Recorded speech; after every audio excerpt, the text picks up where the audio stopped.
ఈ మార్ఫింగ్ కానీ ట్రోలింగ్ కానీ పర్సనల్గా అటాక్స్ చేయడం, బెదిరింపులు ఫోన్లో అట్లా ఏమైనా జరిగినాయా? నాకు వచ్చే కామెంట్స్లో కూడా నువ్వు కనబడు చంపేస్తావు, నిన్ను రేప్ చేస్తావు. సో చట్టాలను కఠినంగా చేయాల్సిన అవసరం ఏమన్నా ఉందంటే సైబర్ క్రైమ్ రిలేటెడ్గా? నా ఫోటో మార్ఫ్ చేయబడ్డది అని వెళ్తే సెక్షన్లు లేవా? లేదా ఒక యాక్ట్రెస్, ఒక పొలిటీషియన్ వైఫ్ మార్ఫ్ అయితే ఇట్లానే డీల్ చేస్తారా? సో ట్రోలర్స్కి ఏమన్నా సానుభూతి ప్రకటించాలనుకుంటున్నారా? సానుభూతి లేదు, వాళ్ళు ఖచ్చితంగా దాని రిజల్ట్స్, రిపర్కషన్స్ని అనుభవించాలి. ఆ పనిలో చూసుకుందాం. వాళ్ళు ఎంప్లాయీస్ కాదు, జస్ట్ కామెంట్స్ చేస్తే కామెంట్కి ఒక 5 రూపీస్ అట్లా. కొంతమంది ఏంటి వాలంటీర్గా వాళ్ళకు ఉన్నటువంటి అభిమానం వల్ల, వ్యక్తి పూజ వల్ల, లేదంటే పార్టీ మీద అభిమానం వల్ల, ఏదేమైనా సరే జర్నలిజంలోనే ఉంటాను అని ఎట్లా వచ్చింది అంటే అంత ధైర్యం? చచ్చే వరకు కూడా నేను ప్రశ్నిస్తూనే ఉంటాను అని. బుక్స్ చదివే అలవాటు ఉంది, రీడింగ్ నుంచి రైటింగ్, తర్వాత మెల్లమెల్లగా నాకు తెలియకుండానే ఎందుకు ఇది ఇట్లా జరుగుతుంది. ఓకే, మీరు ప్యూర్ సనాతని?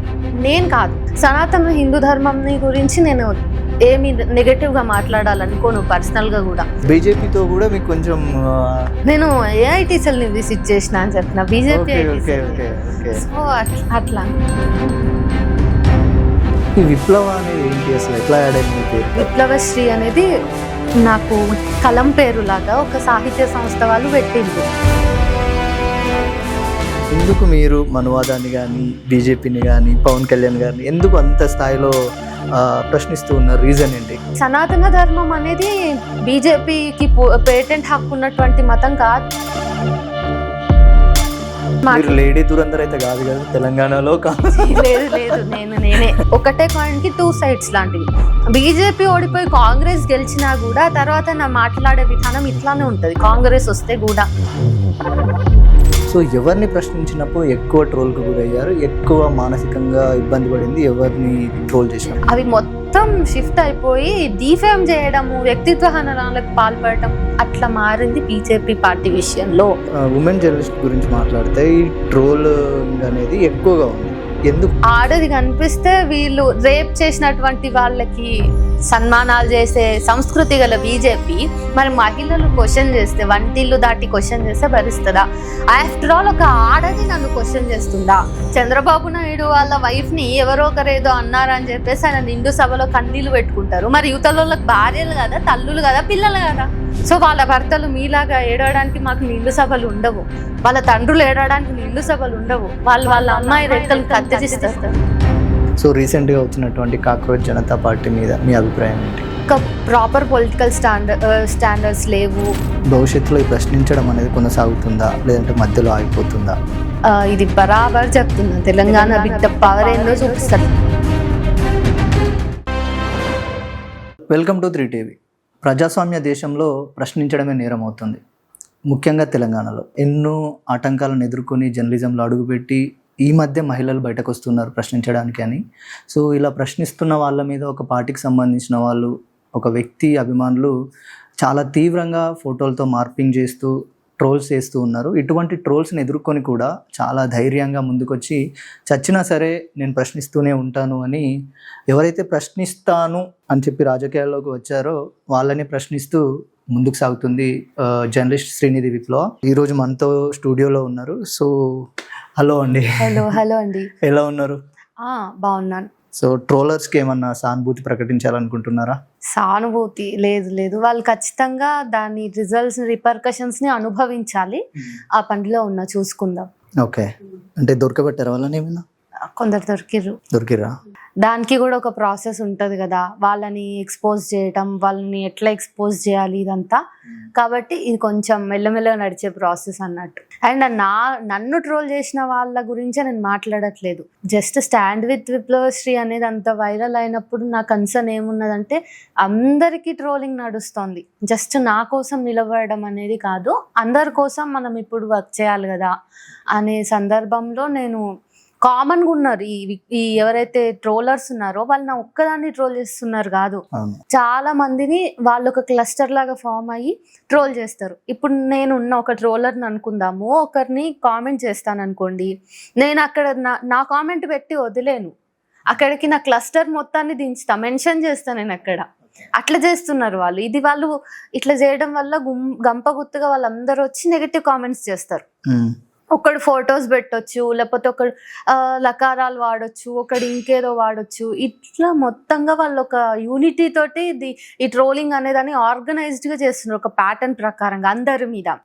కాబట్టి వాళ్ళని మనం ఖచ్చితంగా వాళ్ళని మనము ఛేదించాలి, వాళ్ళని ఎదిరించాలి, లేకపోతే వాళ్ళతో ఫైట్ చేయాలి. వీలైతే ఎంత దూరమైనా వెళ్ళాలి. ఎందుకు, ఇప్పుడు నేను ఉన్నానండి, నేను చచ్చిపోయినా సరే నేను చచ్చే వరకైనా మాట్లాడతా అని నేను చెప్తున్నా. అందరి పరిస్థితి అట్లా ఉండకపోవచ్చు కదా. జస్ట్ జర్నలిజం ని చూస్ చేసుకున్నందుకు వాళ్ళు ట్రోల్స్ ని అనుభవించాల్సిందే అంటే ఇదేమైనా హక్కా? ఖచ్చితంగా అనుభవించాలని. మన దేశంలో హక్కులకే విలువ లేదు, కానీ ఇది ఇష్టారాజ్యంగా నడుస్తుంది కదా. అందుకని నేను దీని మీద వాయిస్ రేజ్ చేయాలని అనుకుంటున్నా. అంటే నార్మల్గా ఈ యాంటీ ట్రోలింగ్ మీద మీరు రీసెర్చ్ చేస్తూ ఉన్నారు. సో మీ మీద జరిగిన వాటి మీద మీ ఫైండింగ్స్ ఏంటి? ఈ ట్రోలింగ్, మార్ఫింగ్ దానికి రిలేటెడ్గా ఏమన్నా? అయితే నేను యాంటీ ట్రోలింగ్ మీద రీసెర్చ్ చేస్తున్నా కానీ నేను కేవలం నాది మాత్రమే ఒక కేస్ స్టడీగా తీసుకోలేదు. ఎవరు మోస్ట్ టార్గెటెడ్ పర్సన్స్ ఎవరెవరు ఉన్నారో అన్ని, ఈవెన్ నేను బీజేపీ పార్టీలో ఉన్నటువంటి మహిళలు ఎవరైతే ఉన్నారో వాళ్ళకు వచ్చే ట్రోలింగ్స్ని కూడా నా కన్సిడరేషన్లో పెట్టుకున్నా. ఎందుకు, ఈరోజు జర్నలిస్ట్ని ట్రోల్ చేస్తున్నారు అని మనం మాట్లాడుకుంటున్నాము, యాక్టివిస్టుల్ని ట్రోల్ చేస్తున్నారు. అయితే విమెన్ పొలిటీషియన్స్ దాకా కూడా అది ఆల్రెడీ రీచ్ అయింది కదా. సో ఇది మహిళల సమస్య మాత్రమే కాదు, పురుషులది కూడా. మనం మాట్లాడాల్సిన సమస్య ఇది అయినప్పుడు మనం అందరినీ కన్సిడర్ చేయాలి. కేవలం లెఫ్ట్ ఫ్యాబ్రిక్ అనే కాకుండా రైట్ ఫ్యాబ్రిక్ అయినా కానీ వాళ్ళు కూడా ట్రోల్స్ని ఎదుర్కొంటున్నారు. ఎవరేం తక్కువ లేరు కదా. సో వాళ్ళవి కూడా నా కేస్ స్టడీస్లో భాగం. నేనేం గ్రహించిన అంటే వాళ్ళది క్లోజ్డ్ ప్రొఫైల్ ఉంటుంది. వాళ్ళది క్లోజ్డ్ ప్రొఫైల్ ఉండడమే కాక ఆ క్లోజ్డ్ ప్రొఫైల్లో డీపీస్ దేవుడివి ఉంటాయి. ఒకవేళ రైట్ వింగ్ ని ట్రోల్ చేస్తున్న వాళ్ళని చూస్తే వాళ్ళ అంటే ప్రతిపక్షంలో ఉన్నటువంటి జగన్ ఫోటో ఉండటము, లేకపోతే క్రిస్టియానిటీకి సంబంధించిన దేవుళ్ళ ఫొటోస్, ఆ శిలువ ఫోటో, ఇవన్నీ ఉండటం జరుగుతున్నాయి. లేకపోతే ర్యాండమ్ గా జగన్ పార్టీకి సంబంధించిన ఫొటోస్ అవి ఉండటం, ఇట్లా జరుగుతున్నాయి. ఇక్కడ నా విషయం లేదంటే లెఫ్ట్ ఫ్యాబ్రిక్ లో ఉన్న విమెన్ విషయం వచ్చేసరికి కట్టర్ హిందుత్వవాదుల్లాగా శ్రీరాముడి ఫొటోస్, శివుడి ఫొటోస్, భగవద్గీతలోని శ్లోకాలు కానీ ఏవైనా ఉంటాయి కదా, బాగా వైలెంట్ గా ఉన్నటువంటి శ్లోకాలు ఉంటాయి, నార్మల్ గా కూడా కాదు. సో టిట్ ఫర్ టాట్ అన్న రకంగా ఉంటాయి. సో వాళ్ళు ఎంత ప్రొవోకేటివ్గా ఉంటారు అంటే ఎవడైనా మనం తిట్టినప్పుడు ఆ ప్రొఫైల్ ఓపెన్ చేస్తే మనకి ఏదైనా దొరుకుతుందేమో అనే ఆశగా చూస్తాం కదా, వాడి ఐడెంటిటీ ఏమైనా బయటపడుతుందేమో అని చెప్పి. అట్లా కాకుండా రెచ్చిపోయేటట్టుగానే ఉంటాయి, మనకి కోపం వచ్చే విధంగానే ఉంటాయి. వాళ్ళ కామెంట్ నుంచి ప్రొఫైల్ అది లాక్ ఉండటం, అది లాక్ ఉంటే మనకి ఏమనిపిస్తుంది, సరే వీడు ఓపెన్ గా వీడి మొహం కూడా చూపించుకోలేడు, వీడు ఎందుకు కామెంట్ చేస్తున్నాడు అని అనిపిస్తుంది కదా. సో మాక్సిమం అట్లా క్లోజ్డ్ ప్రొఫైల్స్ ఉంటాయి. అయితే ఇలాంటి చిన్నవి పక్కన పెడితే మనం ఐటీ సెల్స్ గురించి ఖచ్చితంగా మాట్లాడుకోవాలి. ఎందుకు, నేను ఈ రీసెర్చ్ స్టార్ట్ చేసిన తర్వాతనే ఐటీ సెల్స్ గురించి కూడా తెలుసుకోవడం మొదలుపెట్టిన. అయితే దీనికంటే ముందు నేనే ఒక విట్నెస్గా ఉన్నా. ఒక 2 ఐటీ సెల్స్ కి నేను బీజేపీ ఐటీ సెల్స్ నేను విజిట్ చేశారా,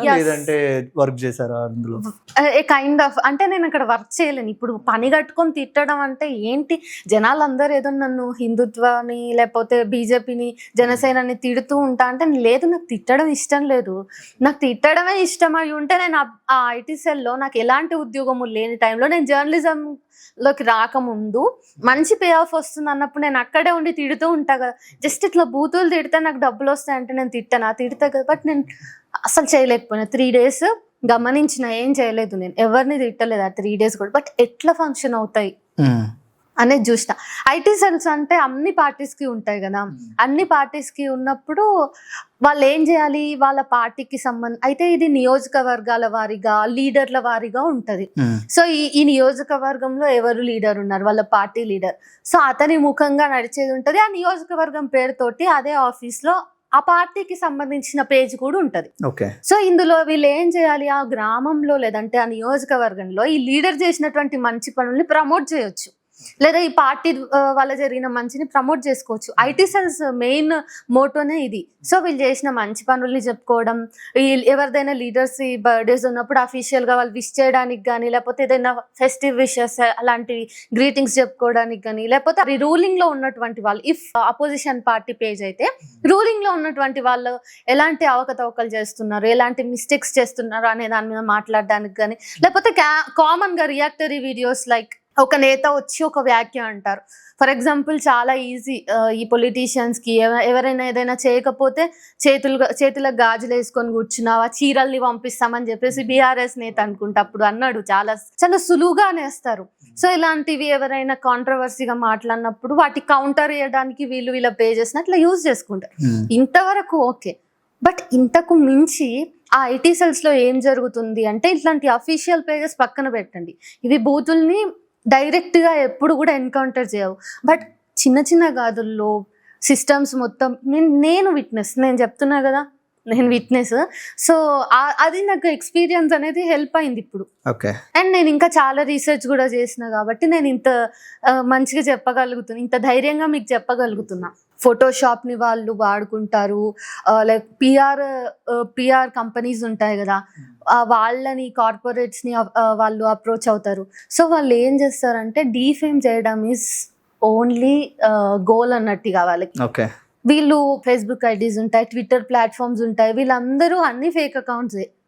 వాళ్ళు ఏం చేస్తారు అంటే హిస్టరీలో ఎవరో ఒక మంచి హిస్టారియన్ లేకపోతే ఒక పాపులర్ మంచి ఫేస్ ఎవరిదైతే ఉంటుందో ఇన్ఫ్లుయెన్స్ చేయగలుగుతారు అనే వాళ్ళ ఫొటోస్ తీసుకొని వాళ్ళు చెప్పనటువంటి కొటేషన్స్ని పెట్టడం, దాంట్లోని జనాల్లోకి ఎక్కించడం, వాట్సాప్లో కుక్డ్ స్టోరీస్ని క్రియేట్ చేయడం, ఇవన్నీ చాలా ఆర్గనైజ్డ్గా జరుగుతాయి అన్నట్టు. బీజేపీ ఎందుకు అంత కాకు ముందుకెళ్ళింది అంటే ఇదే, ఇంకా హిందుత్వ ఎజెండాని ప్రాపగాండా లాగా బ్రెయిన్స్ లో ఎక్కించడం, ఇస్లామోఫోబియా క్రియేట్ చేయడం, లేకపోతే ఇంకా ఏమైనా ఇష్యూస్ వస్తే వాటిని అబద్ధాలతో రంగరించి మనుషుల్ని, అంటే సమాజంలో ఉన్న శాంతి భద్రతల్ని వాళ్ళు స్పాయిల్ చేయడం అన్నట్టు.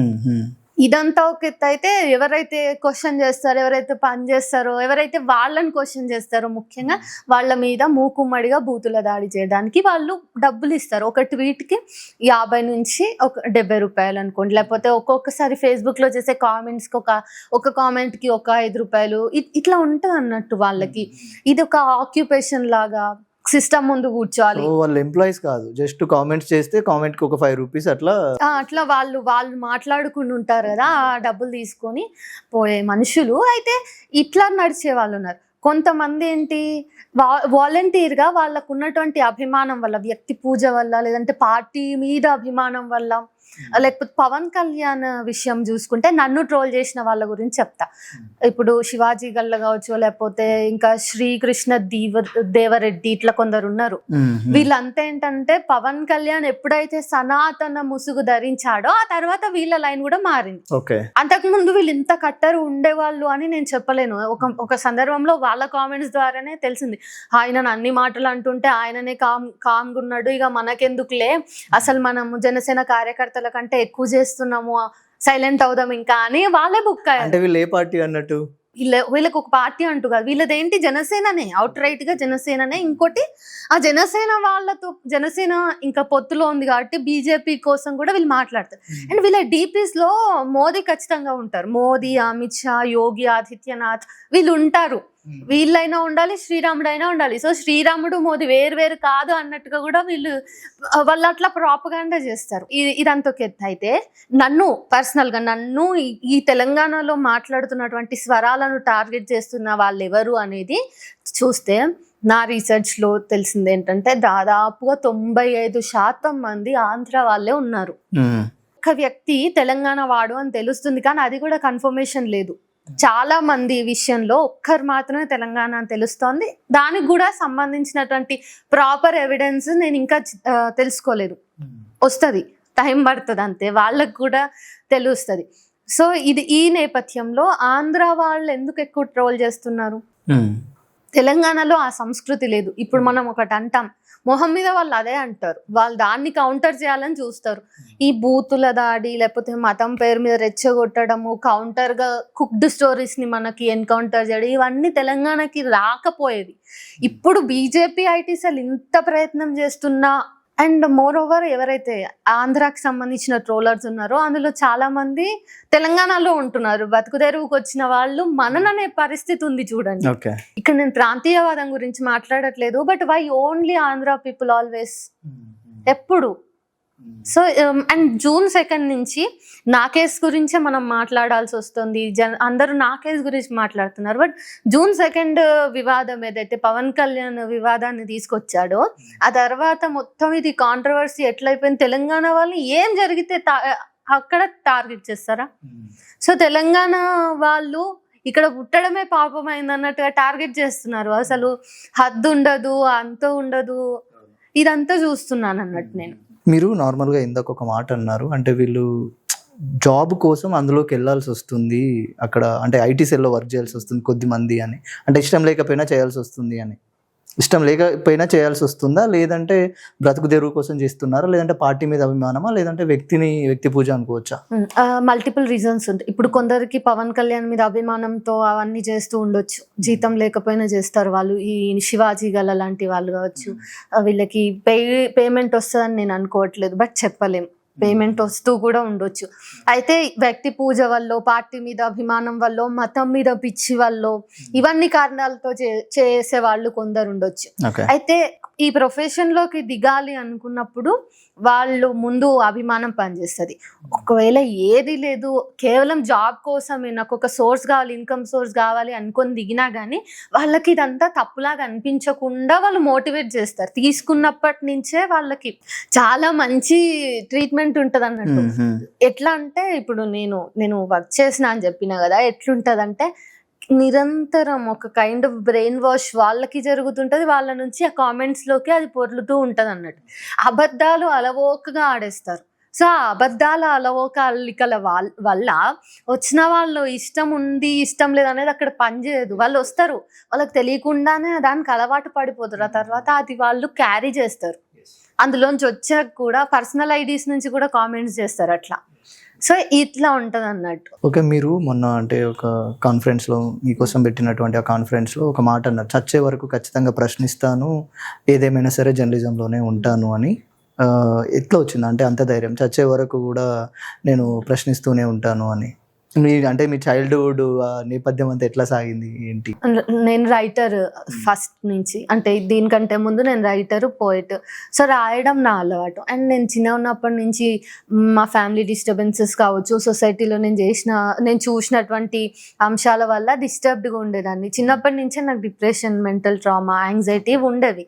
సో నేను మెడికల్గా నేను థెరపీస్ తీసుకోవడం, మెడికేషన్లో ఉండటం, ఇదంతా చిన్నప్పటి నుంచి ఉన్నటువంటి రెగ్యులర్ ప్రాసెస్. దాని వల్ల మెడికల్ లీవ్స్, ఎక్కువ టైం లైబ్రరీలో. ఎందుకు, మా మమ్మీ డాడీ జాబ్స్కి వెళ్ళిపోతే మా ఓనర్, ఇంటి ఓనరు, ఆ ఇంటి ఓనర్కి ఒక లైబ్రరీ ఉంటుంది, ఆమె లైబ్రరీలో వర్క్ చేస్తుంది. సో ఆమె డైలీ అక్కడికి వెళ్ళాలి, ఇంటి దగ్గరే. ఆ ఇంటికి ఆ లైబ్రరీ నాకు జస్ట్ ఒక ఎక్స్టెండెడ్ హోమ్ అయిపోయేలాగా ఆమె రీజన్ అన్నట్టు. సో నేను ఎప్పుడు అక్కడ ఉండటం వల్ల చదువు, చిన్నప్పటి నుంచే చదువుకోవటం, వచ్చినా రాకపోయినా చదివేదాన్ని ఒక సెకండ్ క్లాస్ నుంచి. ఆ వాతావరణం అట్లా అప్పింది. ఇంట్లో కూడా అంతో ఇంతో చదువుకుంటారు, బుక్స్ చదివే అలవాటు ఉంది, బుక్స్ అవైలబుల్గా ఉండేవి. ఎక్కడికైనా వెళ్తే ఖచ్చితంగా ఒక 1000 రూపాయలు పెట్టి కొనుక్కునే పరిస్థితి అప్పట్లో ఉండేది, ఇప్పుడు కాదు. సో దానివల్ల రీడింగ్ నుంచి రైటింగ్, తర్వాత మెల్లమెల్లగా నాకు తెలియకుండానే ఎందుకు ఇది ఇట్లా జరుగుతుంది. నేను ఒక సనాతని ఫ్యామిలీలో పుట్టడం వల్ల, not by my choice obviously. So నేను ఎక్కువగా ఫస్ట్ హిందుత్వ బుక్స్ చదివేది. హిందుత్వ కాదు, అదే సాంప్రదాయమైనటువంటి సనాతన ధర్మం. ఇది నేను రెస్పెక్ట్ తోటే చెప్తున్నాను. ప్యూర్ సనాతని నేను కాదు. హిందుత్వ అనేది పొలిటికల్, అది నేను ఎప్పుడు విమర్శ చేసేది. బట్ సనాతన హిందూ ధర్మం గురించి నేను ఏమి నెగటివ్ గా మాట్లాడాలనుకోను పర్సనల్ గా కూడా. నేను ఆ బుక్స్ చదువు అంటే చిన్నప్పుడు ఎక్కువగా అవే బుక్స్ చదవటం, ఆ తర్వాతనే ప్రాపర్ సాహిత్యం చదవటం, ఆ తర్వాత కొంచెం నేను ఆలోచించడం, ఇవన్నీ సమాజాన్ని చూడడం. ఒక 18 years వచ్చినప్పుడు నేను ఇంట్లోంచి బయటకు వచ్చిన, అప్పటికే బీజేపీతో చిన్నగా అసోసియేషన్ ఉన్న నుంచి ఆ ఆలోచనల నుంచి నేను చాలా తొందరగా బయటపడడం. సో ఇదంతా బీజేపీతో కూడా మీకు కొంచెం నేను ఏఐటి సెల్ ని విజిట్ చేసిన అని చెప్పిన, బీజేపీ ఓకే. సో అట్లా. గ్రేట్. ఈ విప్లవ అనేది ఏంటి, అసలు ఎట్లా యాడ్ అయింది మీ పేరుకి? విప్లవ అనేది అదే విప్లవశ్రీ అనేది నాకు కలం పేరు లాగా ఒక సాహిత్య సంస్థ వాళ్ళు పెట్టిండ్రు. వాళ్ళు అప్పుడు ఇచ్చిండ్రు. నేను కొన్ని డేస్ అప్పుడు ఏదో చిన్న పిల్లని, ఒక 17 years ఉంటాయి. సో అది చాలా మంచిగా అనిపించింది. అది అట్లా పెట్టుకున్నా, బట్ అట్లనే ఎస్టాబ్లిష్ అవ్వటం వల్ల కంటిన్యూ చేస్తున్నా. ఓకే, అంటే అది రైట్ వింగ్ వాళ్ళు పెట్టారా, లెఫ్ట్ వింగ్ వాళ్ళు పెట్టారా? వాళ్ళ లెఫ్ట్ వింగ్ కాదు, లెఫ్ట్ వింగ్ కాదు, బట్ విప్లవశ్రీ అని నేను రాస్తున్నవి అప్పుడు నేను ఎక్కువ విమెన్ ఓరియంటెడ్ రాసేదాన్ని. సెక్షువల్ హెరాస్మెంట్స్ మీద, విమెన్ అజాల్ట్స్ మీద, వాటి మీద ఎక్కువ రాసేదాన్ని. అయితే నేను రాసినవి బోల్డ్ గా ఉండేవి. వాళ్ళు కూడా నాకు కొన్ని చాయిస్ ఇచ్చారు, కొన్ని నేమ్స్ ఇచ్చి, విప్లవ జ్యోతి అని ఇట్లా కొన్ని నేమ్స్ ఇస్తే నాకు మిగతావి గుర్తులేవు. బట్ నేను విప్లవశ్రీని చూస్ చేసుకున్నా వాళ్ళు ఇచ్చినప్పుడు. అట్లా ఎస్, అంటే ఈ మార్ఫింగ్ కానీ ట్రోలింగ్ కానీ ఓన్లీ సోషల్ మీడియా వరకే ఆగిపోయిందా, లేదంటే మీ వరకు వచ్చి ప్రత్యేకంగా పర్సనల్గా అటాక్స్ చేయడం, బెదిరింపులు ఫోన్లో అట్లా ఏమైనా జరిగినాయా? అలాంటివి జరుగుతున్నాయి, కాన్స్టాంట్ గా జరుగుతాయి అవి. లాస్ట్ 2 years నుంచి కాల్స్ అప్పుడప్పుడు అంటే ఇక ఈ ఆన్లైన్ ట్రోలింగ్ తో పోలిస్తే అవన్నీ చాలా తక్కువ. టెక్స్ట్ మెసేజెస్ లో కావచ్చు, లేకపోతే కాల్స్ లో వెరీ రేరు. బట్ ఈ ఆన్లైన్ అనేది నాకు ఎక్కువ ఉంది. కానీ నాకు జరగకపోయినంత మాత్రాన ఇవి లేవు అని కాదు. అయితే నాకు వచ్చే కామెంట్స్ లో కూడా నువ్వు కనబడు చంపేస్తాం, నిన్ను రేప్ చేస్తామని రేప్ థ్రెటనింగ్స్, చంపేస్తామనే థ్రెటనింగ్స్, నువ్వు రా చెప్పుల దండేసి నువ్వు ఏడ కనబడతాడ కొడతాం, నిన్ను పట్టుకోవడం పెద్ద టైం కాదు, ఇట్లా అన్నట్టు. అంటే చాలా బూతులతో పాటు ఇట్లా భయపెట్టడం ఉంటది, టెరిఫిక్ గా కామెంట్స్ పెడతారు. ఇవన్నిటిని పరిగణిస్తే కొన్ని ఒరిజినల్ ప్రొఫైల్స్ తో వచ్చే ఉంటాయి. అయితే నేను అంతకు ముందు అంటే ఒక 1 year బ్యాక్ నేను అంత కన్సిడర్ చేయలేకపోతుండే. Day 1 నుంచి వచ్చినప్పుడు ఏమైందంటే అది నా డే రొటీన్ లో భాగం అయిపోయి, నెగిటివ్ కామెంట్స్ వచ్చినప్పుడు వాళ్ళు అసలు వాళ్ళకి ఏ పొటెన్షియల్ లేదు కదా. సో నేను వాళ్ళని అంత కేర్ చేయను, వాళ్ళు నా అటెన్షన్ అంత డిజర్వ్ చేస్తారని నేను అనుకోను. అందుకని నేను అవేం గ్యాదర్ చేయలేకుండే. అవి కూడా గ్యాదర్ చేస్తుంటే ఇప్పుడు గట్టిగా ఇచ్చేదాన్ని, లేదా అప్పుడే ఫైట్ చేసేదాన్ని. ఎస్, అంటే మీరు చెప్పేదాన్ని బట్టి మీరు రైటింగ్ రాయడం కావచ్చు కానీ, కవితలు రాయడం కావచ్చు కానీ, పుస్తకాలు చదవడం కావచ్చు కానీ, ఇవన్నీ కొంచెం ఈ సనాతన ధర్మానికి కానీ, హిందూ మతానికి కానీ దగ్గరగా ఉన్నాయి. బట్ ఎందుకు మీరు మనువాదాన్ని కానీ, బీజేపీని కానీ, పవన్ కళ్యాణ్ గారిని ఎందుకు అంత స్థాయిలో ప్రశ్నిస్తూ ఉన్నారు? రీజన్ ఏంటి? హిందూ మతానికి మోదీ బీజేపీకి సంబంధం లేదు. సో మోదీ ఎప్పుడైతే హిందువుల పేర్లు చెప్పి, ముస్లింల పేర్లు చెప్పి, ఆ దేవుడి పేరు చెప్పి, లేకపోతే లవ్ జిహాద్, ఫుడ్ జిహాద్, ఇంకా ఏవేవో జిహాద్లు ఉన్నాయి. సో ఆ జిహాద్ల గురించి, బీఫ్ ఎక్స్పోర్ట్స్ గురించి ఇవన్నీ మాట్లాడకుండా తను ఏం చేసిండు, తన పార్టీ ప్రజలకు ఏం చేసింది అనే ఆస్పెక్ట్స్ మీద తను ఎప్పుడైతే ప్రచారం చేసుకొని గెలుస్తాడో, అట్లా గెలిచినప్పుడు మాత్రం నేను బీజేపీకి ఫస్ట్ అప్రిషియేట్ చేస్తూ వీడియో చేస్తా. ఆ తర్వాత మళ్ళీ పాలసీ మేకింగ్ లో వాళ్ళు చేసే వాటి మీద విమర్శ చేస్తా, మంచి చేసినప్పుడు అప్రిషియేట్ చేస్తా. బట్ ఇవి ఎందుకు వస్తున్నాయి అంటే రెచ్చగొట్టడం ఎందుకు? బీజేపీ ఇలాంటి పనులు చేయటం వల్ల లాస్ట్ 12 years లో ఏమైంది అంటే అసలు ముస్లిమ్స్ కి హిందూస్ కి పడదేమో. ఒక బస్ లో వెళ్తున్నా నేను ర్యాండమ్ గా, మా ఊరు వెళ్తున్నప్పుడు ఒక 2-3 అక్క చెల్లెలు ముస్లిమ్స్ బుర్ఖాలో ఉన్నారు, వెనక కూర్చొని వాళ్ళు ఏదో చేస్తున్నారు. అయితే ముందరున్నటువంటి ఒక హిందూ పెద్ద సౌండ్ పెట్టుకొని ఏదో వింటున్నాడు. వీళ్ళు అడిగారు, మీరు కొంచెం చిన్నగా పెట్టుకోండి నేను చదువుకుంటున్నా అని చెప్పేసి. ఆ ముగ్గురులో ఒకరు అడుగుతారు, ఈయన అరుస్తాడు అన్నట్టు. ఏమీ ఉండదు అక్కడ, షో చేయాల్సిన అవసరం ఉండదు. ఈయన అరుస్తాడు, కండక్టర్ ఏమన్నాడు, కండక్టర్ అక్కడే ఉండి టికెట్ ఇస్తూ ఉంటాడు. ఇది కొంచెం ఓల్డ్ సిటీలో అంటే మహబూబ్ నగర్ వెళ్ళాలి కదా, ఇట్లా వెళ్తూ ఉంటది కదా బస్సు.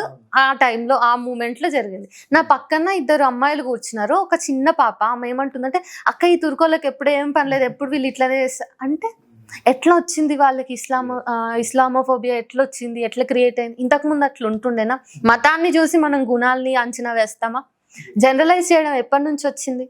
సో నాది ఇదే, సనాతన ధర్మం అనేది బీజేపీకి ఏదో బీజేపీకి పేటెంట్ హక్కు ఉన్నటువంటి మతం కాదు, అట్లాంటి మతం కాదు. సనాతన ధర్మము అనేది బీజేపీ కంటే ఎప్పటి నుంచో ఉంది కదా. మరి బీజేపీ ఒంటి చేత్తో సనాతన ధర్మాన్ని మోస్తున్నట్టు హిందువులని మేమే కాపాడుతున్నాం, హిందువులు ఈరోజు ఊపిరి పీల్చుకుంటున్నారంటే మేమే కారణం అంటే ఎట్లా? హిందువులు అందరూ కూడా వాళ్ళ జీవితాలు వాళ్ళకు ఉంటాయి, వాళ్ళకి మతం ఎప్పుడు వ్యక్తిగతం. కానీ వీళ్ళు వచ్చి మతాన్ని కూడా రాజకీయంగా వాడుకోవడం ఏంటి? సో ఇది నాకు ఉన్నటువంటి అభ్యంతరం. ఎస్ అంటే ఓన్లీ ఈ పార్టీ వరకే ఎందుకు ప్రశ్నించడం, మిగతా పార్టీలను కూడా ప్రశ్నించాలి అని చాలా మంది అడుగుతున్న ప్రశ్న ఇది, ఎందుకు ఓన్లీ వీళ్ళని మాత్రమే అని. అయితే 2018 ఎన్నికల్లో బీజేపీని సపోర్ట్ చేస్తూ బీజేపీ అఫీషియల్ పేజ్ లో నా వీడియో ఈ రోజు కూడా ఉంటది. Okay, I can show it. అది పక్కకు పెడదాం. అది పక్కకు పెడితే ఇంకా ఎందుకు మరి 2018 తర్వాతనే కదా నేను లేడీ దురందర్ అయితే కాదు కదా తెలంగాణలో. లేదు నేనే నాకు అంత విప్లవశ్రీ అనే పేరు ఉంది, నాకు ఇంకెందుకు ఇంకొక ట్యాగ్ లైన్. అయితే 2018లో నేను అది సపోర్ట్ చేసిన అన్నప్పుడు నాకేమి తెలవకుండా నేను సపోర్ట్, అప్పటికి నేను మైనర్ని. ఆ తర్వాత జరిగినటువంటి పరిణామాల్లో మెల్లమెల్లగా నేను తెలుసుకుంటూ ఇంతవరకు వచ్చిన. సో 2018 తర్వాత ఎవరున్నారు అధికారంలో? అక్కడ బీజేపీ, ఇక్కడ బీజేపీ రాలేదు. కాబట్టి ఇక్కడ ఎప్పుడు స్టేట్ లో నేను ఎప్పుడు బీజేపీని విమర్శించలేదు. మహా అంటే ఇక్కడ ఉన్నటువంటి బీజేపీ నాయకత్వం ఆయన అనుచిత వ్యాఖ్యలు చేసినప్పుడు కౌంటర్ మాటలు మాట్లాడినా, అది కూడా విషయాన్ని చెప్తూ. నేను వీళ్ళలాగా లకారాలను ఎప్పుడు ఎత్తుకోలేదు. సో ఇక్కడ బీజేపీ లేదు, ఎవరున్నారు? టీఆర్ఎస్ పార్టీ ఉంది. టీఆర్ఎస్ పార్టీలో ఉన్నటువంటి నాయకులు చేసినటువంటి వాటికి నేను కౌంటర్ ఇచ్చిన, వాటి మీద వీడియోస్ చేసిన. కాంగ్రెస్ వచ్చింది, కాంగ్రెస్ మీద చేసిన. ఆంధ్ర విషయానికి వెళ్తే జగన్ ఉన్నప్పుడు జగన్ హయాంలో జరిగినటువంటి అరాచకాల మీద నేను మాట్లాడినా. కూటమి వచ్చింది. సో వెరీ అర్లీగా అక్కడ అధికారం మారితే అది నా తప్పు కాదు. ఇప్పుడు ఒకవేళ మళ్ళీ జగన్ అనేవాడు కానీ లేకపోతే ఇంకేదైనా ఆల్టర్నేట్ పార్టీ అక్కడ గెలిచి వేరే ఎవరైనా మనిషి అధికారంలోకి వస్తే ఆ పార్టీని, ఆ మనిషి చేసిన తప్పుల్ని విమర్శించడానికి నేను సిద్ధంగానే ఉంటా. నాకు పార్టీ లైన్స్ ఏవి లేవు. ఇక అధికారంలో అంటే 2018 తర్వాత ఇంకెవరున్నారు?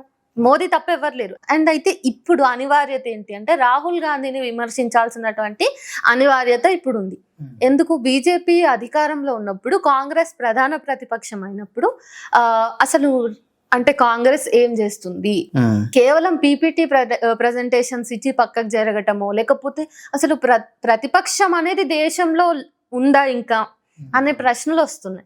ఎక్కడికక్కడ ప్రాంతీయ పార్టీలు కనుమరుగైపోయేలాగా చేయడం, లేకంటే హైజాక్ చేయడం బీజేపీ చేస్తున్నప్పుడు, మరి ఎక్కడికక్కడ ఉన్నటువంటి వాళ్ళ పార్టీనైనా బలోపేతం చేయడం, వాళ్ళ కూటమిలో ఉన్నటువంటి ఇతర పార్టీలను బలోపేతం చేయడం పైన నిరంతరం బీజేపీ చేస్తున్నటువంటి అరాచకాలమే మాట్లాడవచ్చు కదా. సో అదేం లేదు. ఎప్పుడు ప్రతిపక్షం అంటేనే ప్రజాపక్షం. మరి ప్రజల సమస్యల మీద మాట్లాడకుండా ఎందుకు? మరి ఎల్ఓపి ఉన్నప్పుడు అట్లా ఉన్నా ఏం లాభం?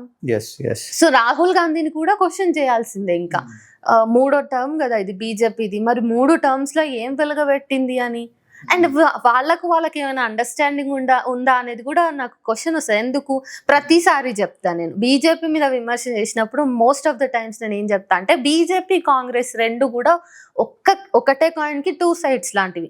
బీజేపీ ఓడిపోయి కాంగ్రెస్ గెలిచినా కూడా తర్వాత నా మాట్లాడే విధానం ఇట్లానే ఉంటది కాంగ్రెస్ వస్తే కూడా. ఈ రెండు కాకుండా భారతదేశం ఇప్పుడు ఒక ప్రత్యామ్నాయ పార్టీని నిర్మించుకోవాల్సినటువంటి అవసరంలో ఉంది. అది దానికోసం వెయిట్ చేస్తున్నా. తెలంగాణలో, ఆంధ్రాలో కూడా అలాంటి పరిస్థితి ఉన్నప్పుడు పవన్ కళ్యాణ్ అనే వ్యక్తి మనకి స్క్రీన్ లోకి ఎంటర్ అవుతాడు.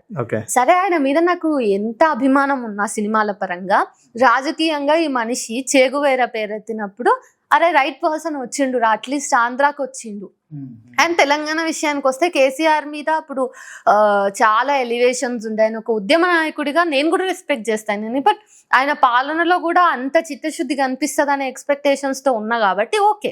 బట్ ఆంధ్ర విషయానికి వెళ్తే పవన్ కళ్యాణ్ ఉన్నాడు కదా అని. మీరు పవన్ కళ్యాణ్ అభిమాని ఒక రకంగా, ఎట్లా సినిమాలు తీసిండు, ఆయన యాక్టింగ్ స్కిల్స్ ఎట్లున్నాయి, ఆయన డాన్సింగ్ స్కిల్స్ ఎట్లా, ఇవన్నీ కూడా పక్కకు పెడదాం. ఆయన డబ్డ్ మూవీసే చేసిందా లేకపోతే రీమేక్సే చేసిందా, ఇవి కూడా నేను కన్సిడర్ చేయను. లైక్ సినిమా నాకు ఎంటర్టైన్మెంట్, చాలా తక్కువ సినిమాలు చూస్తాను నేను, బట్ ఆయన సినిమాల్ని నేను అత్తారింటికి దారేది కావచ్చు, అజ్ఞాతవాసం ఏమో థియేటర్లో చూసా. సో అత్తారింటికి దారేది అయితే నేను మల్టిపుల్ టైమ్స్ CD వేసుకొని చూసిన నేను. అంత అభిమానం ఉంది నాకు.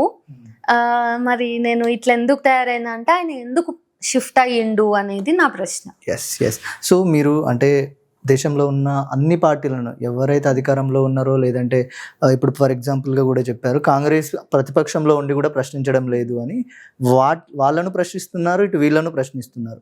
సో ఎవరిని ప్రశ్నించినప్పుడు ఎక్కువ ట్రోల్కు గురయ్యారు, ఎక్కువ మానసికంగా ఇబ్బంది పడింది, ఎవరిని ట్రోల్ చేసి? నేను ఎప్పుడు మానసికంగా ఇబ్బంది పడలేదు, నేను ఎప్పుడు మానసికంగా ఇబ్బంది పడతాను కూడా నేను అనుకోను. సో చావు వరకు కూడా నేను సిద్ధమే అని చెప్పిన తర్వాత అవన్నీ నేనేం మాట్లాడలేను, ఎందుకంటే అవి పాయింట్లెస్ ఇంకా అవన్నీ కూడా. అయితే ఎవరు ఎక్కువ ఇబ్బంది పెట్టిండ్రు అంటే ఆబ్వియస్ గా బీజేపీ వస్తుంది. నన్ను ఇబ్బంది పెట్టి, నా గురించి మాట్లాడట్లేదు, ఓవరాల్ గా చెప్తున్నా నేను. ఐటీ సెల్స్ కేవలం ప్రమోషన్స్ చేస్తూ అవతలి పార్టీ వాళ్ళు చేసిన తప్పులను ఎత్తి చూపేటటువంటి వేదికలుగా ఉండాల్సినవి అవి మొత్తం షిఫ్ట్ అయిపోయి డిఫేమ్ చేయడము, వ్యక్తిత్వ హననాలకు పాల్పడటం అట్లా మారింది బీజేపీ పార్టీ విషయంలో. సో చాలా మందికి బీజేపీ ద్వారానే ఇబ్బంది ఎదురైంది. సో బీజేపీని క్వశ్చన్ చేస్తే చంపేయటం, బీజేపీ అనుబంధ ఇతర పార్టీలను క్వశ్చన్ చేస్తే రివెంజ్ తీర్చుకోవటం, లాకప్ డెత్స్ పెరిగినాయి. ఆ తర్వాత ఆదివాసుల విషయంలో కూడా అసలు వాళ్ళు ఏం తప్పు చేశారో కూడా వాళ్ళకి తెలియకుండానే సంవత్సరాల పాటు వాళ్ళు జైళ్ళలో మగ్గిపోవటం, అది ఆస్తులకు ఆస్తులు, అడవులకి అడవులు, అంబానీ అదానీలకి కట్టబెట్టడాలు, వాటిని క్వశ్చన్ చేస్తే చంపేయడాలు, జైళ్ళలో వేయటం, మేధావుల్ని హత్యలు చేయటం. అంటే ఈ ఎన్కౌంటర్స్ అనేవి హత్యలు చేయటం, ఎన్కౌంటర్ చేసే హక్కు ఎట్లా వస్తుంది? సో ఇదంతా బీజేపీ తన క్రెడిట్ లో చేసుకున్నటువంటిది అన్నట్టు. ఇవన్నీ ఒక లెక్క మనం చూసుకుంటే బీజేపీ ప్రశ్నని తీసుకోలేకపోతుంది. అండ్ అది ఎంత ఒంటెద్దు పోకడతోటి ఉంది అంటే ఇంకా దేశం మొత్తం కూడా కాషాయీకరణ మాత్రమే జరగాలి అంటే దేశం మొత్తం బీజేపీయే కనపడాలి, ఇంకొక పార్టీ ఉండొద్దు, లేదా ఇంకొక మతం ఉండొద్దు, ఇంకో ఆలోచన విధానం ఉండొద్దు అంటే దేశంలో ప్రజాస్వామ్యం అనేది మళ్ళీ ప్రశ్నలో పడిపోతుంది. దేశంలో ఇంకొకటి అనేదే ఉనికిలో ఉండకుండా మొత్తం ఒకటే, జమిలీ ఎన్నికలు, ఒకే భాష, ఒకే సంస్కృతి కావచ్చు, ఒకే రకమైన ఆహారపు అలవాట్లు. ఫర్ ఎగ్జాంపుల్ ఒక మైనారిటీస్ కి సంబంధించినటువంటి వాళ్ళను, దళిత్ కి సంబంధించిన ఫుడ్ హ్యాబిట్స్ ను నిరంతరం వాళ్ళు పోక్ చేయడం ఎట్లుంటది? ఎక్కడైనా బీఫ్ కనిపిస్తే అది ఇంకా ముస్లిమ్స్ కి అంటగట్టడం, దళిత్స్ కి సంబంధించి అంటగట్టడం, ఇలాంటివి జరిగి వాళ్ళ కల్చరల్ ఫుడ్ అనుకుంటే వాటి మీద దాడులు. అయితే వాళ్ళు చాలా బయటికి చెప్తారు, ఆవును మేము చంపము, ఆవును మేము తినము, బీఫ్ అంటే కౌ మాంసం కాదు అని వాళ్ళు చెప్తారు. అండ్ ఇప్పుడు రీసెంట్ గా వెస్ట్ బెంగాల్లో ముస్లింసే పిలుపునిచ్చారు కదా, ఆవుని జాతీయ జంతువుగా ప్రకటించండి, మేము పక్కకు జరుగుతామని వాళ్ళు ఉద్యమం చేసిర్రు. సో వాళ్ళ ఫెస్టివల్ వచ్చినప్పుడు అలాంటి మూమెంట్లో, అలాంటి పీక్ మూమెంట్లో, కాంట్రవర్షియల్ మూమెంట్లో వాళ్ళు ఆ నిర్ణయం తీసుకున్నారు. అంత చేసి అసలు ముస్లింలు కొన్ని చోట్లలో మేకల్ని కూడా కట్ చేయము మేము అని చెప్పేసి కేక్ మీద మేక బొమ్మ పెట్టి అది కట్ చేస్తూ వాళ్ళు సెలబ్రేట్ చేసుకున్నటువంటి రీల్స్ కూడా బయటకు వచ్చినాయి. అంత జరిగిన బక్రీద్ అప్పుడు వివాదాలు అవ్వలేదా? అయినాయి. ప్రాణాలు పోలేదా? పోయినాయి. ఎందుకు పోయినాయి? బీజేపీ అంటే ఇదంతా వ్యవస్థాగతంగా చేస్తున్నటువంటి హత్యలు ఇవన్నీ కూడా అమాయకమైనటువంటి హిందువులను వాడుకొని హిందువుల మనోభావాలను కావాలని రెచ్చగొట్టి, రీసెంట్ గా ఒక ఆమె బుర్ఖా వేసుకొని, ఆమె హిందూ, బుర్ఖా వేసుకొని చేతిలో బీఫ్ పట్టుకొని కవర్లో ఒక ముస్లిం ఇంటి ముందు పెడుతుంది. ఆ తర్వాత బుక్ అవుతుంది, ఆమె కట్ చేసి ఆమె హిందూ. సో వాంటెడ్లీ ఇది ఎక్స్పోజ్ అయింది. దాని వెనుక కుట్రదారులు ఎవరు ఉంటారు అంటే ఆబ్వియస్ గా ఐటీ సెల్లే ఉంటది. ఇంకొక చోట ఒక కార్ వెళ్తూ ఉంటది, ఆ కార్ లో ఆపేసి అందులో ఉన్నటువంటి టీనేజ్ బాయ్ ని చంపేస్తారు.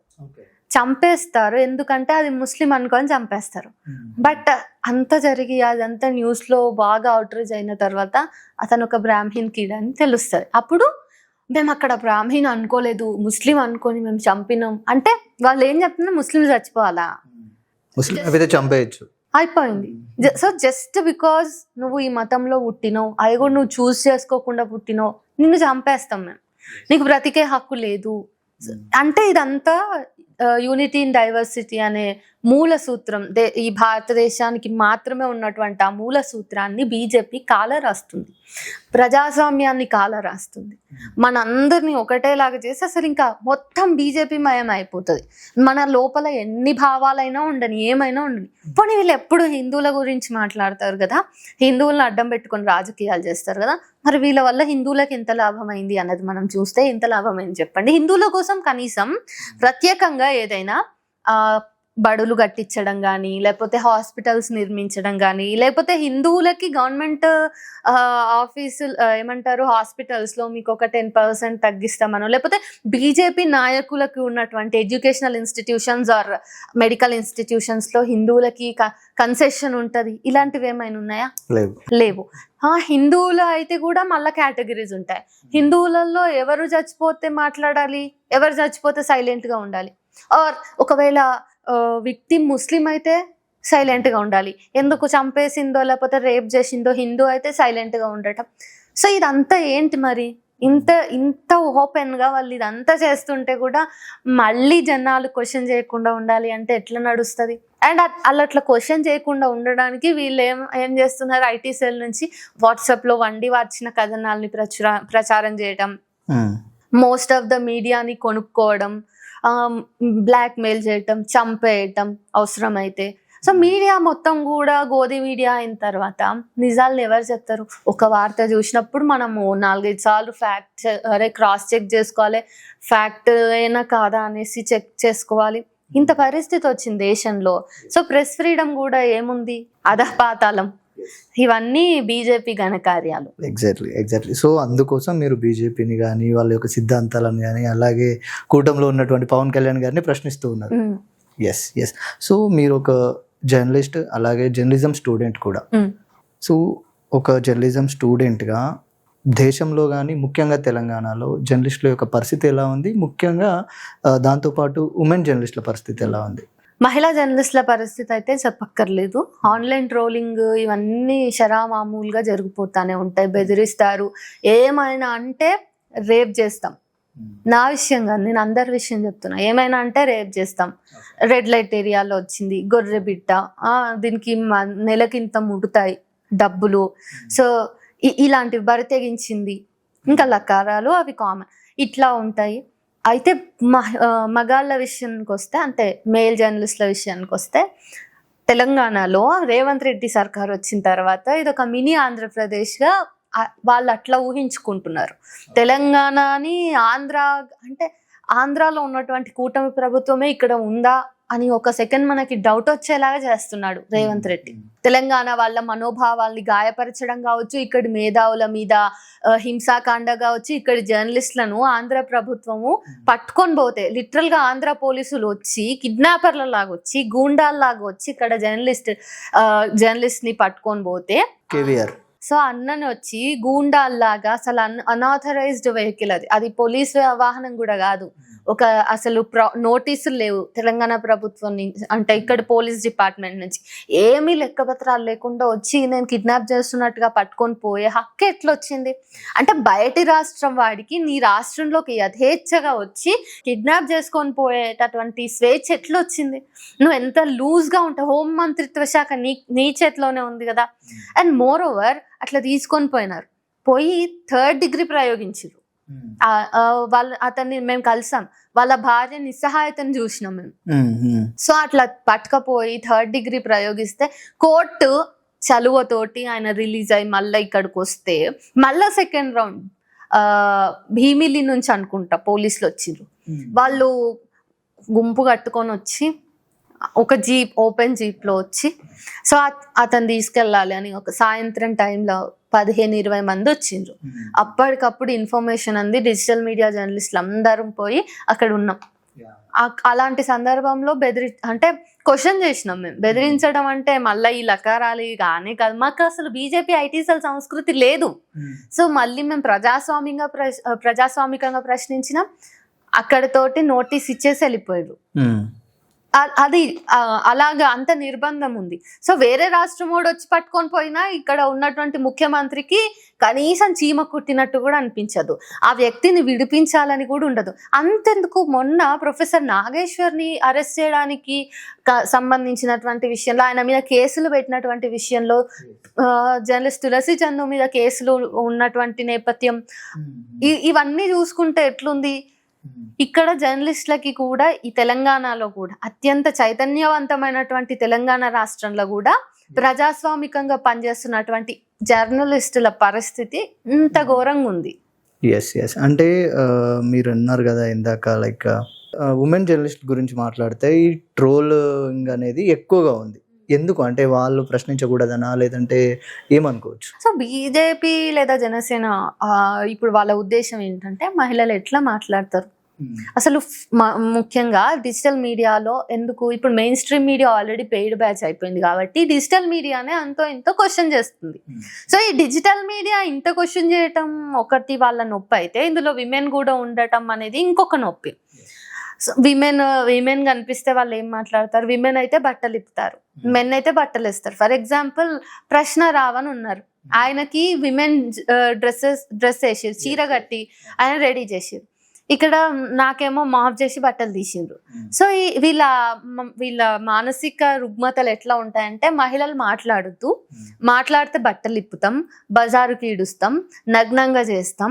మణిపూర్లో బీజేపీకి సంబంధించినటువంటి ఘటనలు, ఇంకా మణిపూర్ ఇంకా కాష్టం కాలుతున్నట్టుగానే ఉంది, మండుతూ ఉంది. సో అట్లా ఆడది కనిపిస్తే వీళ్ళు రేప్ చేసినటువంటి వాళ్ళకి సన్మానాలు చేసే సంస్కృతి గల బీజేపీ మరి మహిళలు క్వశ్చన్ చేస్తే, వంటిల్లు దాటి క్వశ్చన్ చేస్తే భరిస్తుందా? ఆఫ్టర్ ఆల్ ఒక ఆడది నన్ను క్వశ్చన్ చేస్తుందా? ఆఫ్టర్ ఆల్ ఒక ఆడది అంట్లు తోమాల్సిన ఆడది, ఊడవాల్సిన ఆడది, నన్ను అంటు ముట్టు వచ్చే ఆడది నా పార్టీని, నన్ను, నా పనులను క్వశ్చన్ చేస్తుందా? దీనికి ఎంత అహంకారం అని చెప్పేసి అది చేస్తారు. సో ఆపాలని చూస్తారు. ఇంకోటి ఏంటంటే, మన సంస్కృతిలో భాగంగానే బూతులు అనేవి మొత్తం ఆడపిల్లలకి, ఆడవాళ్ళ జననాంగాలకి ఆపాదించి ఉంటాయి. సో మగాళ్ళని తిట్టాలన్నా అక్కడ ఆడవాళ్ళ పేరుతో ఉండే బూతులే కావాలి. ఆడవాళ్ళనైతే ఇంకా చాలా మంచి లూజ్ టంగ్ తోటి తిట్టొచ్చు. ఇది ఆడది ఎప్పుడు వాళ్ళకి బలహీనురాలే. అండ్ ఇంకొకటి ఏంటి, మీరు చూస్తే ట్రోలర్స్ లో మగాళ్ళే ఉంటారు, ఆడవాళ్ళు ఉండరు. వెరీ రేర్గా ఆడవాళ్ళు ఉంటారు. వాళ్ళు కూడా ఎలాంటి వాళ్ళు అంటే పార్టీ మీద ఇంకా విపరీతమైన ప్రేమ ఉండి, అసలు ఈరోజు మహిళలు ఇట్లా ఉన్నారు, ఇంత బయటికి వచ్చి పనిచేస్తున్నారు అంటే దానికి కారణం మా మోదీ గారే అనేంత పీక్స్ లెవెల్ పిచ్చి ఉంటే తప్ప మహిళలు ట్రోలర్స్గా మారరు. వాళ్ళకి ఆ లెవెల్ ఆఫ్ వ్యక్తి పూజ, పార్టీ పూజ, అన్ని పూజలు వచ్చి ఒక్కసారిగా అటాక్ చేసి వాళ్ళ బ్రెయిన్ మొత్తం హైజాక్ అయిపోతే అప్పుడు వాళ్ళు ట్రోలర్స్ అవుతారు. సో ఈ ట్రోలర్స్లో ఇంకా 99% నేను చాలా ఏమంటారు స్ట్రాంగ్గా చెప్తా, మొగోళ్ళే ఉన్నారు.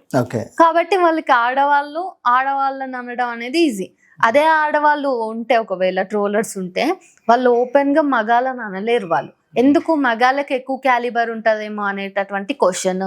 ఇక ఆడవాళ్ళు ఒకవేళ ఇండిపెండెంట్గా ట్రోలింగ్ చేస్తుంటే, అంటే కేవలం వాళ్ళ మనస్సు ఒప్పుకోక ట్రోల్ చేస్తున్నారు అంటే వాళ్ళు అప్పుడు అసలే ఆ పని చేయరు. వాళ్ళు ఇండివిజువల్ కాబట్టి తర్వాత ఎలాంటి పెంటలు నా ఇంటి మీదకి వస్తాయో, నా ఇంట్లో వాళ్ళ తర్వాత నన్ను మాట్లాడనీయకపోవచ్చు, ఇలాంటివన్నీ సొసైటల్ బౌండరీస్ అన్ని కూడా ఆడదాని విషయంలో పనిచేస్తే మొగోడి విషయంలో పనిచేయవు. సో ఇన్ని ఒడిదుడుకుల మధ్య ఇన్ని ప్రాబ్లమ్స్ ఫేస్ చేస్తూ, ట్రోలింగ్ కావచ్చు కానీ, మార్ఫింగ్ కావచ్చు కానీ, ఇవన్నీ ఫేస్ చేస్తూ భవిష్యత్తులో ఈ ప్రశ్నించడం అనేది కొనసాగుతుందా, లేదంటే మధ్యలో ఆగిపోతుందా?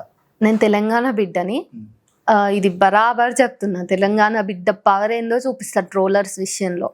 నేను ఎందుకు వెనక్కి తగ్గాలి? నేను తప్పు మాట్లాడితే సబ్జెక్టివ్గా మీరు కరెక్షన్ చేయండి. ఇవిగో చూడు తల్లి, నువ్వు ఇక్కడ తప్పు మాట్లాడినావు అనండి. నేను నా రీసెర్చ్ని పెంచుకుంటా, నా బ్యాక్గ్రౌండ్ మొత్తం రీసెర్చ్ని కానీ నేను స్టడీని పెంచుకుంటా, ఇంకెక్కువ ఫ్యాక్ట్ చెక్ చేసి ఆ తర్వాత మాట్లాడతా. సో మీరు నన్ను నేను సబ్జెక్టివ్గా కరెక్ట్ చేయకుండా మీరు ఏదో బూతులు దాడి చేస్తామంటే నేను తెలంగాణ మనిషిని అయ్యుండి చైతన్యంగా ఉండి నాకు ఒక పౌరుషం ఉంటుంది, ఇది పోరాటాల గడ్డ, అట్లా ఈజీగా వదిలిపెడతాను నేను.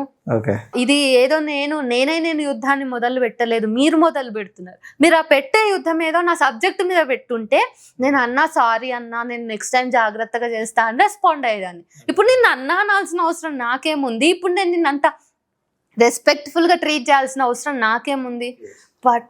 అసలు పట్టుకుంటాం, చెప్తాం, సమాధానం చెప్తాం, ప్రజాస్వామికంగా చూపిస్తాం మేము. అసలు తెలంగాణ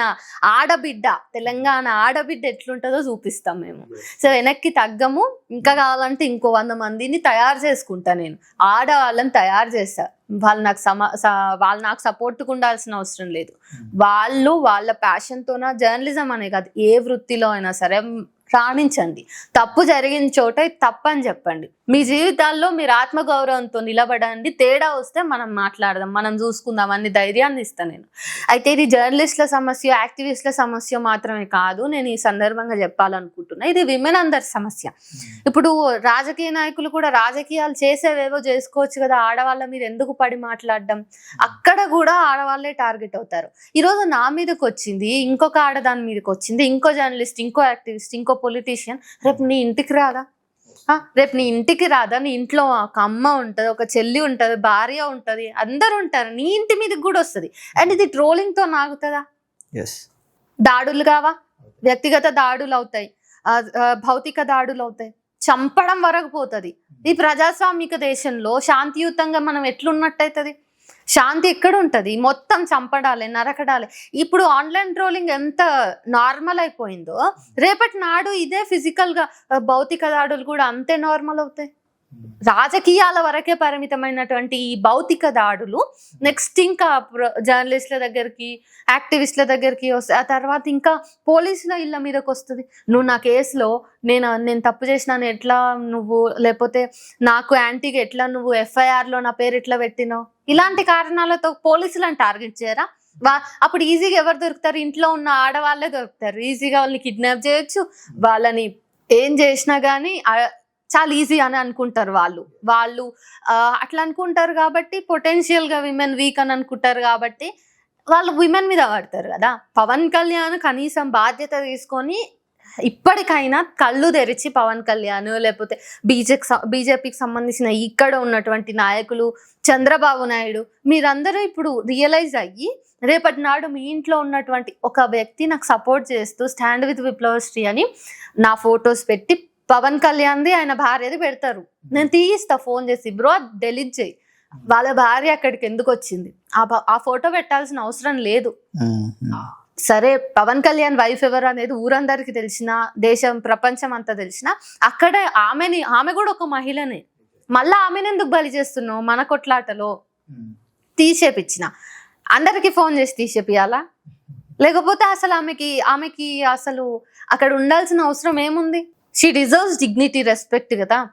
అది అందరూ డిజర్వ్ అవుతారు. నువ్వు నాకు ఇస్తలేవు, దాని మాత్రాన నేను నీ వైఫ్కి కూడా ఇవ్వకుండా ఉండలేను. సో రేపటి నాడు ఇంచుమించు ఒక 2 ఏళ్ళు అటు ఇటు, తన పిల్లల ఏజే నాది కూడా. కాబట్టి ఆ మాత్రం ఆయన ఆలోచించి, నా కోసం కాదు, మీరు కొంచెం ఆడవాళ్ళ మీద బూతులు మాట్లాడకండి, ఏమన్నా ఉంటే సబ్జెక్ట్ పరంగా మీరు ఎదుర్కోండి, ఇట్లాంటి పనులు చేయకండి, మా పార్టీ పరువు పోతుంది అని చెప్పి వీళ్ళందరూ వాళ్ళ ఐటీ సెల్ వాళ్ళతో కూర్చొని, వాళ్ళ సరే ఐటీ సెల్ బయట ఇండివిజువల్స్గా వ్యక్తి పూజ వల్ల చేస్తున్నటువంటి వాళ్ళకు కూడా ఒక ఓపెన్ కాల్ ఇవ్వండి, ఒక వీడియో చేయండి, వదలండి. మీ అఫీషియల్ పేజెస్ నుంచి, మీ పార్టీ పేజెస్ నుంచి మీరు డబ్బులు పెట్టి ప్రమోషన్ చేసుకుంటారు కదా, అట్లా ప్రమోట్ చేయండి ఆ వీడియోని. కనీసం పార్టీల పరువు మిగులుతుంది, ఇంత నెగిటివిటీలో తగ్గుతుంది కొంచెమైనా. సో ఇంత నెగిటివిటీలో తగ్గే అవకాశం ఉంటుంది. ఈ పని చేయాలి. చంద్రబాబు నాయుడు వాళ్ళ వైఫ్ని ఎవరో ఒకరేదో అన్నారని చెప్పేసి ఆయన నిండు సభలో కన్నీళ్లు పెట్టుకుంటారు. మరి యువతలోళ్ళకి భార్యలు కదా, తల్లులు కదా, పిల్లలు కదా. సో మా ఇంట్లో ఉన్నటువంటి వాళ్ళు ఏడవరా? మా ఇంట్లో ఉన్నటువంటి వాళ్ళకి పౌరుషం లేదా? మా ఇంట్లో వాళ్ళు మమ్మల్ని డిజోన్ చేసుకున్నారా? నాకు ఒక ఫ్యామిలీ ఉంటుంది, వాళ్ళు ఇదేమన్నా కానీ పో అని చెప్పేసి వదిలేసి ఉంటారా? కాదు కదా. నేనేదో ధైర్యంగా ముందున్నా అంటే నా ఫ్యామిలీ ఇంత నా ఫ్యామిలీకి కూడా ఇదే ఎదుర్కోవాలని ఉంటుండొచ్చు, ఉండకపోవచ్చు. సరే నాది వదిలేయండి. ఇంకా సగం మంది పాపులేషన్ విమెన్ అయినప్పుడు, ఆన్లైన్ యూజర్స్ లో విమెన్ ఉన్నప్పుడు వాళ్ళందరూ ట్రోల్స్ కి గురవుతే, మార్క్స్ కి గురవుతే వాళ్ళ ఫ్యామిలీ మానసిక పరిస్థితి, ఆ అమ్మాయి మానసిక పరిస్థితి ఏంటి? మీరు తీసుకుంటారా బాధ్యత? సో వాళ్ళ భర్తలు మీలాగా ఏడవడానికి మాకు నిండు సభలు ఉండవు, వాళ్ళ తండ్రులు ఏడవడానికి నిండు సభలు ఉండవు. వాళ్ళ అమ్మాయి రెక్కలు కత్తిరిస్తారు, చేసే జాబ్స్ చేయనియరు, చదువుకోనివ్వరు, జీవితంలో ముందుకెళ్ళనియరు. పెళ్ళవని అమ్మాయి అంటే పెళ్లి చేసి ఎవరు ఆ టైంకి పెళ్ళవడం ముఖ్యం కాబట్టి ఎవరు వస్తే వాళ్ళకి ఇచ్చి చేస్తారు, తర్వాత ఆమె జీవితం ఎటైనా పోని. ఇవన్నీ ఆలోచించరు వాళ్ళు. వాళ్ళకి కేవలం ఇట్లా అదొక ఏమంటారు, ఎజాక్యులేషన్ లాగా, భావప్రాప్తి లాగా, ఆర్గాజం లాగా. లిటరల్లీ అయిపోయింది సెట్, మళ్ళీ అదేమన్నా వేసినప్పుడు మనం మళ్ళీ వేద్దాం. లేదంటే వాంటెడ్లీగా, ఇప్పుడు నా ప్రొఫైల్ని గమనించండి, అదే పనిగా నేను వాళ్ళ ట్రోల్స్ మీద పడను. అసలు అదే పనిగా, అసలు నేను ఎప్పుడు ట్రోల్ చేశానని, నేనేం ట్రోలర్ని కాదు. నేనేమైనా విమర్శ చేసినా ఏం చేసినా అది అదే పనిగా జరుగుతూ ఉండదు. బట్ వాళ్ళు నిమిషాలకి 10 నిమిషాల గ్యాప్ ఉంటుంది, ఇంకో పోస్ట్ 10 నిమిషాల గ్యాప్ ఉంటుంది, నాకు అనుమానం రాదా వాళ్ళు నన్ను తిట్టి పైసలు తీసుకుంటున్నారు అని, వాళ్ళు నిరుద్యోగుల్లాగా ఉన్నారని. సో దీనికి సొల్యూషన్ కూడా మోదీ, ఇటు రేవంత్ రెడ్డి, అటు చంద్రబాబు నాయుడు నిరుద్యోగ సమస్యను కొంచెం గుర్తించి పనికొచ్చే పనుల్లోకి మళ్లించండి. మ్యాన్ పవర్ ఉన్నప్పుడు యూజ్ చేసుకో. భారతదేశానికి యువత ఎక్కువ శాతం యువత ఉంటే కూడా యువత మొత్తం అటు డ్రగ్స్ లో, మత్తులో మునిగిపోయి కొందరుంటే, ఇంకొందరేమో ఇట్లా.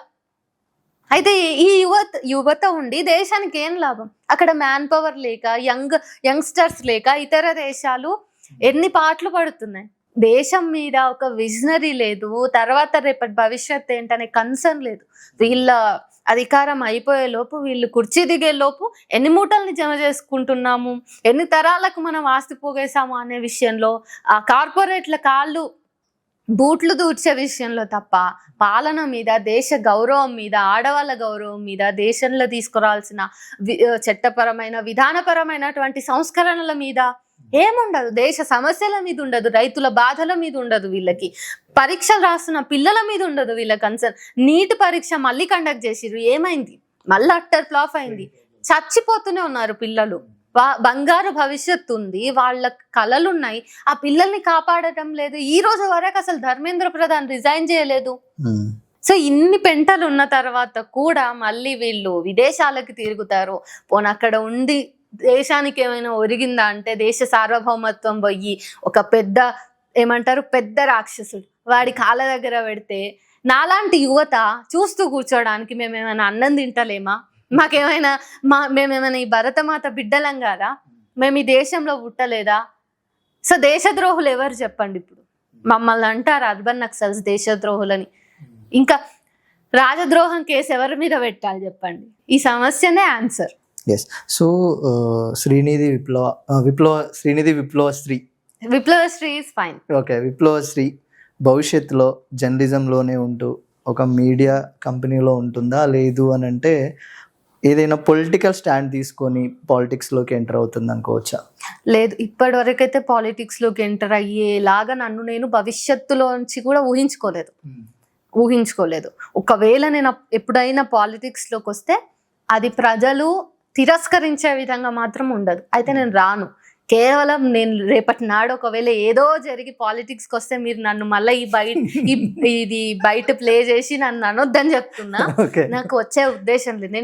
నేను పాలసీ మేకర్గా కంటే కూడా నేను ప్రజల మధ్య ఉండాలి. అసెంబ్లీలోనో పార్లమెంట్లోనో కూర్చునే కంటే నేను ప్రజల మధ్య ఉంటే బెటర్. అంటే దాంట్లో ఉంటే, అంటే పాలిటిక్స్ లో ఉంటే ప్రజల గురించి ఇంకెక్కువ పోరాటం చేయొచ్చు.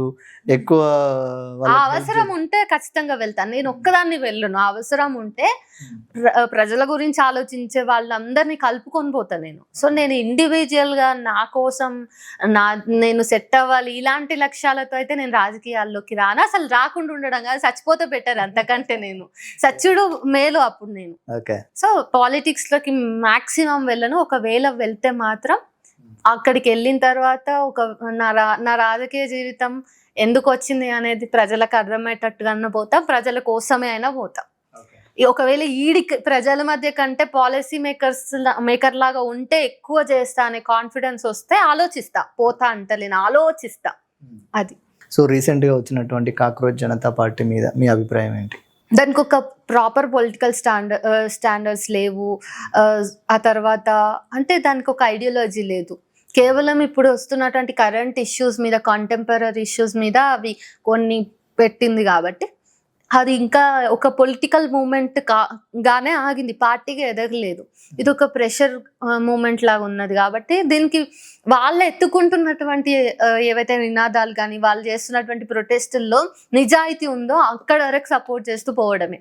ఒకవేళ వాళ్ళు కూడా ఈ బూర్జువా పార్టీల లాగానే ప్రవర్తిస్తే మళ్ళా వెనక్కి వచ్చి మళ్ళా ఏదైనా అంటే మాట్లాడటం, వాళ్ళని ఎక్స్పోజ్ చేయడం, ఇది నా బాధ్యత అవుతుంది. ఓకే ఓకే, అంటే మీరు కాక్రోచ్ కాదు?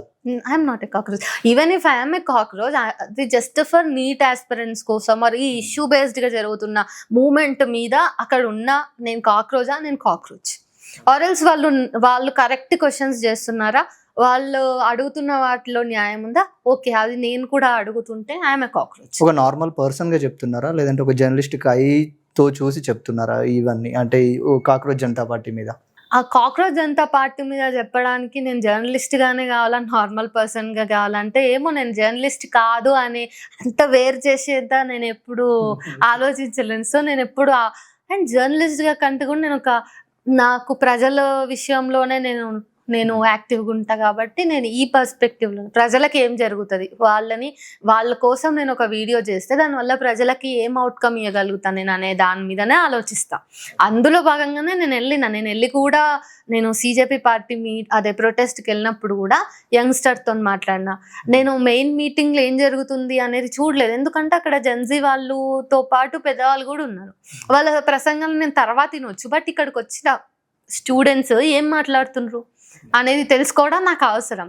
సో అక్కడే గడిపిన నేను ఆ రోజు మొత్తం, ఆ మీటింగ్ మొత్తం కూడా నేను బయటనే ఉన్న రోడ్డు మీద. సో చివరిగా అంటే దేశాన్ని పరిపాలిస్తున్నటువంటి ఒక వ్యక్తిని మీరు ప్రశ్నిస్తున్నారు, అట్లాగే వాళ్ళకి సపోర్ట్ చేస్తున్నటువంటి పొలిటికల్ లీడర్స్ కావచ్చు కానీ, అండ్ ఇంకొక రాష్ట్రానికి ఉప ముఖ్యమంత్రిగా ఉన్నటువంటి చాలా మందిని మీరు ప్రశ్నిస్తున్నారు. ఎప్పుడు కూడా ఏమన్నా అయిపోతుందేమో, ఏమన్నా అవుద్దేమో అని భయం కాలేదా?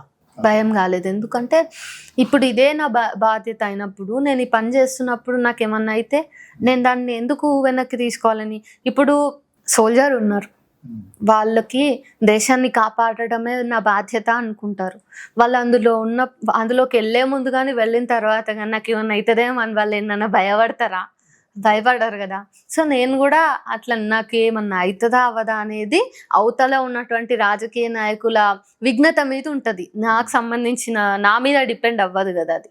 సో నేనైతే నేను ఈ ప్రశ్నించడం అనేది ఏ అడ్డంకు లేకుండా ముందుకెళ్ళాలి అని, ఆర్ నాకు పని లేకుండా ఉండాలి అంటే పాలకులు చక్కగా పనిచేసి నేను ప్రశ్నించే అవసరం తేలేదనుకోండి, ఫైన్, నేను బతికిపోతా, నా ప్రజలు సంతోషంగా ఉంటారు, పాలకులు కూడా నిజాయితీగా ఉంటారు అని చెప్పేసి వాళ్ళు చేస్తున్న సంక్షేమ పథకాలని ప్రజలకు చేర్చే రకంగా ఇన్ఫర్మేటివ్ వీడియోస్ చేసుకుంటా నేను.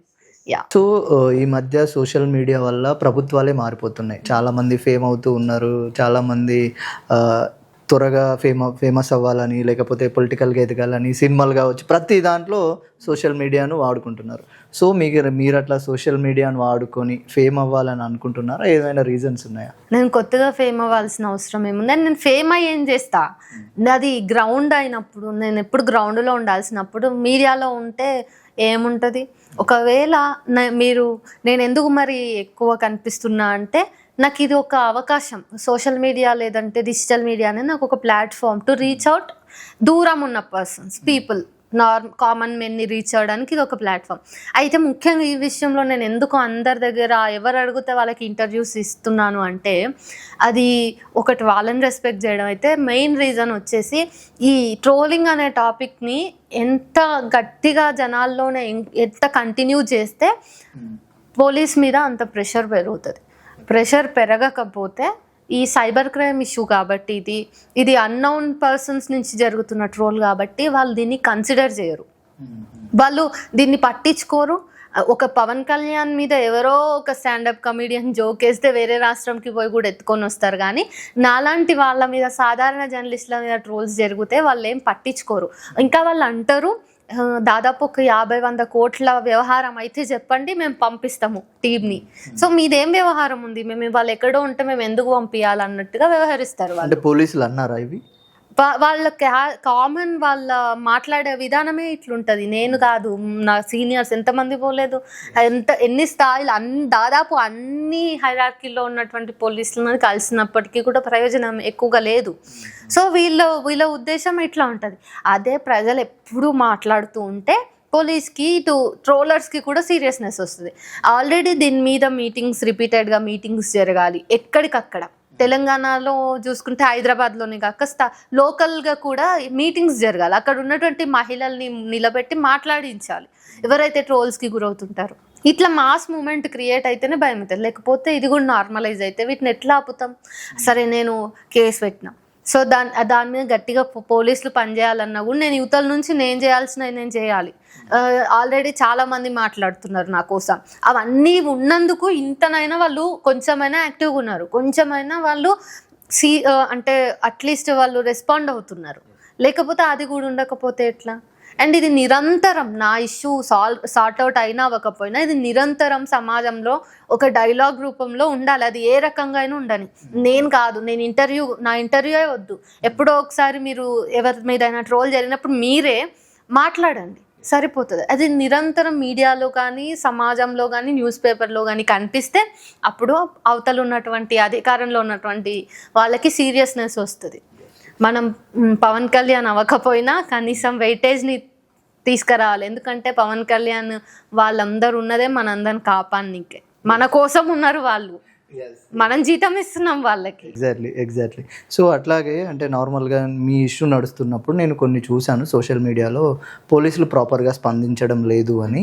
సో మీ విషయంలో మీరు కేసు ఫైల్ చేసిన తర్వాత ఎలా పోలీసుల యొక్క ఎలా ఉంది? పోలీసుల మీద ఉన్న వ్యతిరేకత నిజమేనా, లేదంటే మీ విషయంలో ఏమైనా పాజిటివ్గా స్పందించారా? అయితే ఇది పోలీసుల తప్పు అనే కంటే కూడా చట్టాల దగ్గరికి వెళ్ళాల్సి ఉంది. ఐటీ యాక్ట్స్ ఎట్లున్నాయంటే వాడిని ట్రోలర్ని పట్టుకొని కూర్చోబెట్టి 4 తన్నే పరిస్థితి లేదు సైబర్ క్రైమ్లో. ఎంతసేపు వాళ్ళని పట్టుకున్నామమ్మా, ఆ పోస్ట్ డిలీట్ చేయిస్తాం, ఆ కామెంట్ తీసేపిస్తాం, వాళ్ళ ఐడి డియాక్టివేట్ చేయించడం కూడా పెద్ద కష్టం తెలుసా.